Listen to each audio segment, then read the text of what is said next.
அருட்பெருஞ்சோதி அருட்பெருஞ்சோதி தனிப்பெரும் கருணை அருட்பெருஞ்சோதி எல்லா உயிர்களும் இன்புற்று வாழ்க. கொல்லா நெறியே குவலயமெல்லாம் ஓங்குக. திருவருட்பிரகாச வல்லப்பெருமான் அருளி செய்த திருவருட்பாவிலே அருட்பெருஞ்சோதியாகவன் ஒரு பதிகம். அதற்கு திண்டுக்கல் சுவாமி சரவணானந்தா அவர்கள் உரை விளக்கம் எழுதி வெளியிட்டிருந்தார்கள். தலைப்பு எண் 224 தனி அன்பு. உபதலைப்பு எண் 20.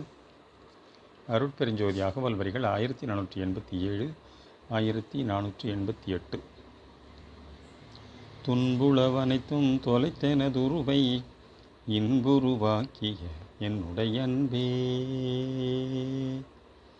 ஒவ்வொருவரும் இன்பம்தான் வேண்டுகின்றனர். ஏன் அப்படி இன்பத்தையே விளைவதும் துன்பத்தை விலக்குவதும் மக்கள் செயலாய் இருக்கின்றது என்றால், இன்பம் சுகத்தையும் துன்பம் வேதனையையும் கொடுக்கின்றன. உண்மையில் மனிதன் சச்சிதானந்தபதியின் அம்சமாக தன்னை அறியாமலே இருந்து வருகின்றான்.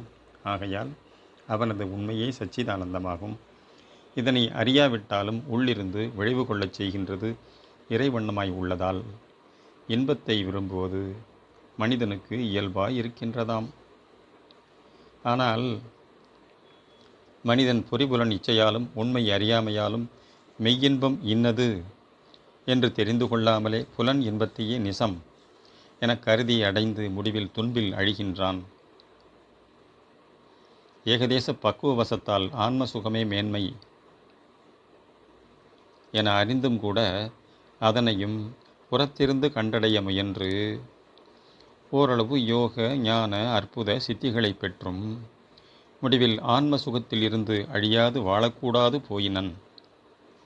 இப்பொழுது திருவருளால் இயல் உண்மையை அறிகின்றதால் ஆக இன்ப நிலையில் இருந்து கொண்டு புறத்தில் சுத்த தயவு புரிந்து கொண்டும் இருக்கும் சன்மார்க்கி நலமே சூழப்பெறுகின்றான். ஆக இன்ப நிலையிலிருந்து அருளால் அன்பு செயலை அனகமாய் புரிந்து கொண்டிருக்கின்றான் இவன். ஆகையால் அகமுடையானின் ஆணைப்படி இன்பமெல்லாம் சூழ வருகின்றனவாம். இதனையே நம் பெருமான் துன்புளவனைத்தும் தொலைத்தெனதுருவை இன்புருவாக்கிய என்னுடைய அன்பே என்கின்றார். அருளால் அல்லது தனி அன்பால் ஒருவனுக்கு துன்பமெல்லாம் தொலைக்கப்படுவதும் இன்பம் ஒன்றே தழைத்தோங்கச் செய்யப்படுவதும் இயல்பாய் இருக்கின்றனவாம்.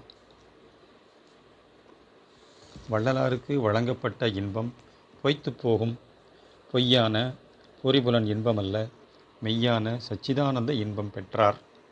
அன்பு நிறைவால் இந்த இன்பம் அகத்தில் தோன்றியதோடு அனக நிறைவு கொண்டதால் சூழ்தேகமே இன்ப வடிவமாகிவிட்டதாம். இவர்க்கு பொறியுரு ஆன்ம தற்போதும் போய்விட்டதால் அறிவுரு, அதாவது தோற்றுகின்ற தேகம் ஞான வடிவம் இன்ப உருவாக ஆகிவிட்டதாம். தனி அன்பு தோன்றாத போது ஆன்மானுபவம் அகநிலையில் சச்சிதானந்தமாய் தோன்றி இருந்தும் அனகப்படாததாலே அப்படியே அடங்கிவிட்டது. அதனால் தேகம் அழிந்து வாழ்வும் ஆனந்த அனுபவமும் கெட்டு ஒழிந்து போயிற்றாம். இதனால் இத்தனி அன்பால் பெறப்படுகின்ற இன்புருவத்தின் மாண்பு இதுவென காண்கலாகின்றது. அருட்பெருஞ்சோதி அருட்பெரும் ஜோதி தனிப்பெரும் கருணை அருட்பெரும் ஜோதி தயவு.